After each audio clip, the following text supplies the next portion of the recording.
Panevėžys ir jūsų ekranuose vienintelė Europoje šį sezoną likusi Lietuvos komanda. UEFA Čempionų lygos nuotykis Panevėžio ekranui tęsiasi. Panevėžiečiai šiandien savo Aukštaitijos stadione žaidžia su Borisovo Bate. Tai yra komanda, aišku, gerokai stipresnė už tą varžovą, kurį matėme čia Panevėžyje praėjusią savaitę. Kalbu apie Valetos klubą, kurį ekranas eliminavo iš varžybų. Na, sakykime, tai bent jau žiūrėdami rezultatą, žiūrėdami ko gero į bendrą vaizdą aikštėje, be didesnių problemų. 3-2 išvykoje pirmaujant 3-0.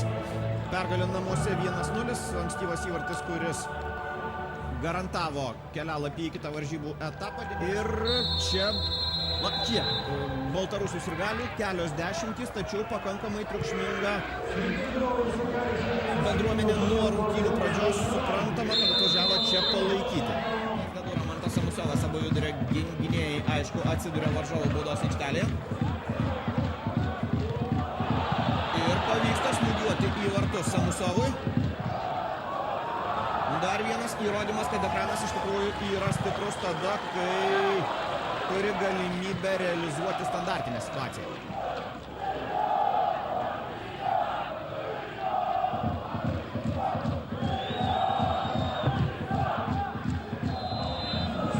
Kuriam 33 ir Jurevičiui, kuriam tie 33 sukaks visiškai netrukus. Visi kiti gerokai jaunesni. Štai toks smūgis. Arnas Ribokas pabando iš toli.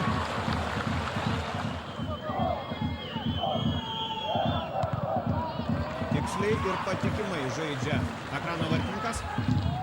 Dar vienas perdavimas, Bresano perdavimas į baudos aikštelį ir čia ko gero pavojingiausia ataka, kurią kol kas šiose rungtynėse Bate sukūrė. Radavičius. Pražanga Luktorovičiui. Pražanga, kuri galbūt galėtų būti verta ir geltonos kortelės.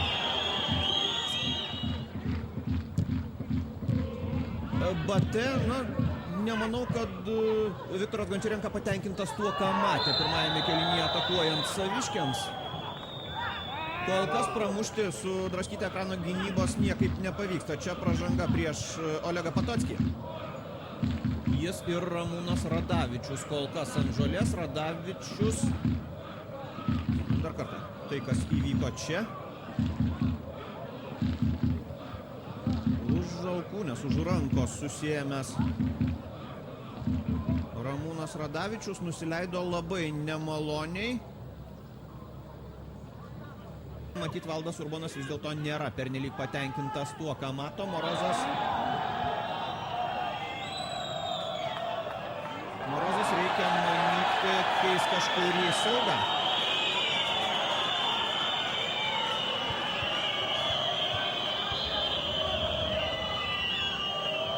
Raudona kortelė Marko Andželkovičiui. Pats Andželkovičius kol kas visiškai nenori sutikti su teisėjo sprendimu, o štai ši kortelė iš tikrųjų komplikuoja ekrano situaciją. Na, geltona taip, raudona, dėl to galima būtų ir pasiginčyti, na, sakyčiau taip. Labai nedažni atvejai, kai už tai tokią pražangą aikštės krašte raudonos kortelės yra rodomos.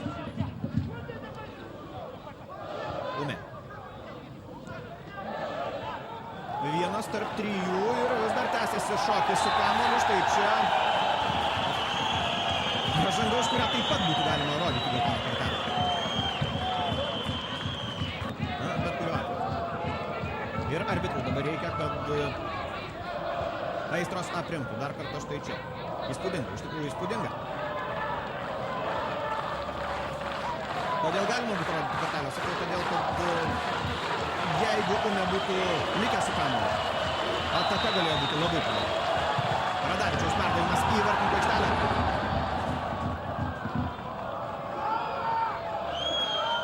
Nekaičikas. Kol kas Panevėžio komandos futbolininkai nerodo jokių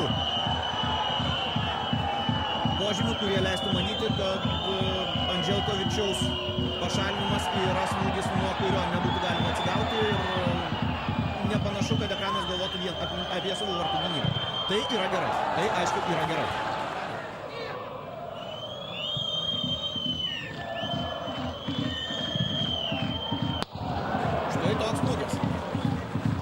ko reikėtų baimintis. Aleksandras Jurevičius iššauna iš toli. Keitimas Panevėžio ekrano komandoje. Substitution in Banetkins number 11. Tiesiog šiuo atveju sakyčiau taip. Keitimas tam, kad būtų pridėta naujos jėgos, naujos energijos. O ne. Bando žaisti su Aurimu Verteliu, tačiau perkelti kamuolio per Simičių nepavyksta. O dabar Radionovas vienas prieš vartus, pasiseka ekranui.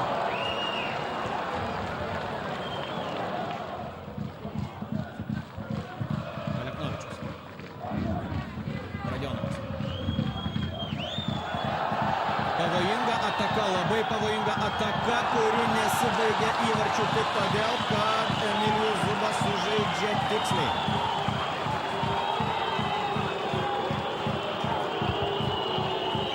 Gaudydamas Pavelo Nekaičiko klaidinamuosius judesius. Dešinysis ekrano gynybos kraštas dabar yra problematiškas ir tai jausdami būtent ten visą savo puolimą ir organizuoja. Iš čia maždaug iš 40-45 metrų patikrinti varžovą sugebėjo varžovo sugebėjimus Mantas Samusiolas. Smūgis štai toks. Stiprus, tačiau šiek tiek netikslus.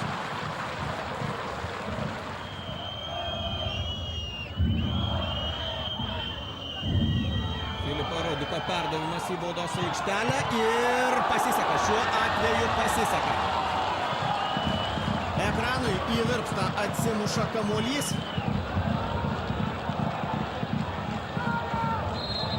O gaisras ir vėl kairiajame atakos krašte.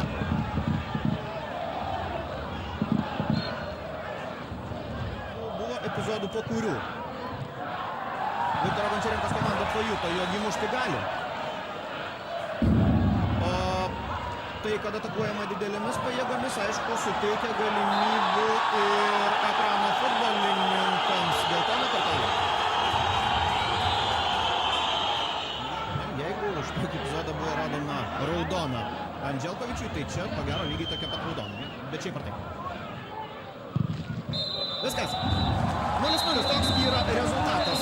Turint galvoje tai, kad buvo žaidžiama namuose Čempionų lygos atrankos rungtynės. 0-0 rezultatas, aišku, nėra idealus, tačiau turint galvoje tai, kad gerą rungtynių trečdalį ekranas buvo priverstas rungtyniauti varžovams, turint vienu žaidėjų aikštėje daugiau. Tas 0-0 nėra blogai.